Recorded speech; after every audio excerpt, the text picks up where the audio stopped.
कक्षा 12 गद्य खंड पाठ 11 महादेवी वर्मा जी की लिखी भक्तिन कहानी को पढ़ेंगे। इस कहानी में एक लड़की है जिसका नाम भक्तिन है। उसी की जीवनी है कि उसके ज़िंदगी में क्या क्या हुआ, ये सब घटना क्या क्या घटी उसके ज़िंदगी में, वो सब हम लोग पढ़ेंगे। महादेवी वर्मा का जन्म सन 1907 फ़र्रुखाबाद उत्तर प्रदेश में हुआ था।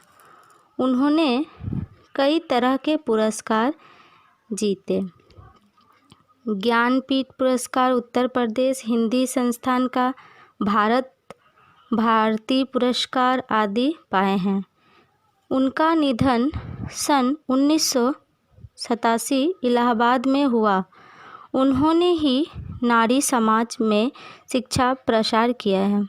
महादेवी वर्मा जी के घर काम करने से पहले उन्होंने अपने जीवन में क्या क्या संघर्ष किया, वे अपना और अपनी बेटियों के हक के लड़ाई लड़ती रही और उसमें हारकर कैसे ज़िंदगी की राह पूरी तरह बदल लेने की निर्णय तक पहुंची। इस पाठ में हम यह सब कुछ जानेंगे। पहले दिन जब वह आई महादेवी जी के घर काम के लिए, तो वह देखने में कद में छोटी थी, पतले दुबले शरीर वाली, मुंह सूखा सा छोटा सा। उससे कुछ पूछा जाए तो कम बोलती थी। वो कुछ ज़्यादा बातें नहीं करती थी। जब भी उसको उसकी नाम के बारे में पूछा जाता तो वो चुप रहती, लेकिन काम खोजने आई थी तो उसे ईमानदारी के साथ अपना नाम उसने बताया था।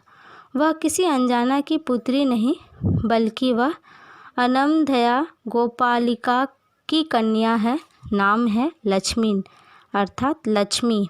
भक्तिन सोचती है कि उसके नाम की विशालता उसके लिए दुर्वाह है और इसी कारण वह अपना नाम किसी को नहीं बताती। लेकिन जब वह घरों में काम ढूंढ रही थी तब उसे ईमानदारी के लिए अपना नाम बताना था, लेकिन वह उस नाम से पुकारने के लिए मना करती थी।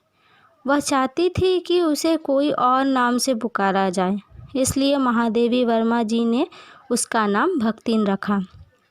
जब उसकी उम्र 5 साल की थी तब उसके पिताजी ने उसकी शादी करा दी। छोटे से कम उम्र में जब उसकी शादी हो गई, वह ससुराल चली गई। उसे अपने पिता पर बहुत क्रोध आया, लेकिन वह कर भी क्या सकती थी। उसकी छोटी उम्र में शादी हो गई।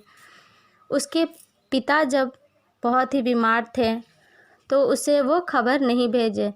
जब उनकी मृत्यु हो गई तब उसे खबर भेजा गया। तो जब उसे पता चला, उस समय तक उसके पापा गुजर गए थे।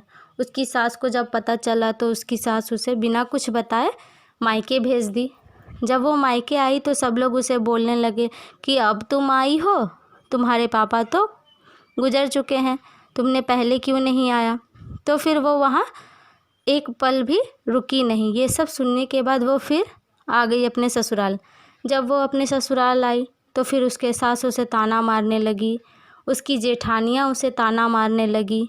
तो फिर वो गुस्से से क्या कर सकती थी बेचारी, वो किसी को कुछ बोल भी नहीं सकती थी। उसकी सास बैठे रहती थी दिन भर। 3 बेटे थे उसके, 3 बहुएं थी। सारा दिन बहुएं काम करती थी। उसकी सास बस बैठे बैठे उसे ताना मारती थी। उसकी जो जेठानियाँ थी वो भी उससे अच्छे से बातें नहीं करती थी, उसके साथ अच्छा व्यवहार नहीं करती थी, क्योंकि तो जेठानियों के तो बेटे थे और उसकी तो बेटियाँ थी। जेठानियों के जो बेटे थे उसे दूध मक्खन ये सारे चीज़ खाने को दिए जाते थे, लेकिन भक्तिन की बेटियों को वो सारी चीज़ें नहीं मिलती थी। उसे बहुत दुख देती थी। वह बहुत दुख सही। उसके बाद उसने ये सारी चीज़ सहते सहते उसने अपनी बड़ी बेटी का शादी करा दिया। कुछ दिन बाद फिर उसके पति भी उसे छोड़कर चले गए। ये सारी चीज़ जब होता रहा, उसके बाद से उसकी सास, उसकी जेठानियाँ और भी उसके साथ बुरा व्यवहार करने लगी।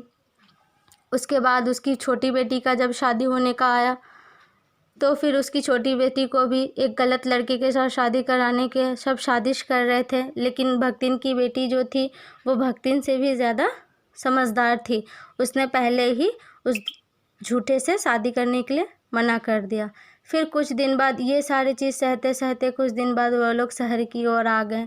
फिर उसी तरह से उन्हें क्योंकि उन्हें ज़मीन जायदाद तो कुछ मिलने वाला था नहीं, तो फिर ये लोग आकर फिर दूसरे के घर में काम करने लगे। उसी तरह से उन्होंने अपना जीवन सहरा के बिताने लगा। महादेवी वर्मा जी के घर वो रहते रहते धीरे धीरे लिखना पढ़ने की इच्छा उसके मन में जगी। वो लिखना पढ़ना शुरू कर दी। इस तरह से उसके जीवन में बहुत तरह के उतार चढ़ाव आए। उसने अपने जीवन में बहुत संघर्ष किया है, बहुत दुख झेला है। उसे कभी सुख मिला ही नहीं, इसलिए वो अपने नाम को अपना दुर्भाग्य मानती थी। वो उसके पापा जो उसके नाम को रखे थे वो नहीं चाहती थी कि कोई उसे उस नाम से बुलाए, क्योंकि वो अपने आप को मतलब बुरा समझती थी। वो सोचती थी कि वो उस नाम के लायक ही नहीं है। इस तरह से उनकी जीवनी है। इसे आप लोग एक बार अच्छे से पढ़िएगा, तब फिर अच्छे से और भी समझ में आ जाएगा। इस पूरे कहानी को एक बार फिर से पढ़िए।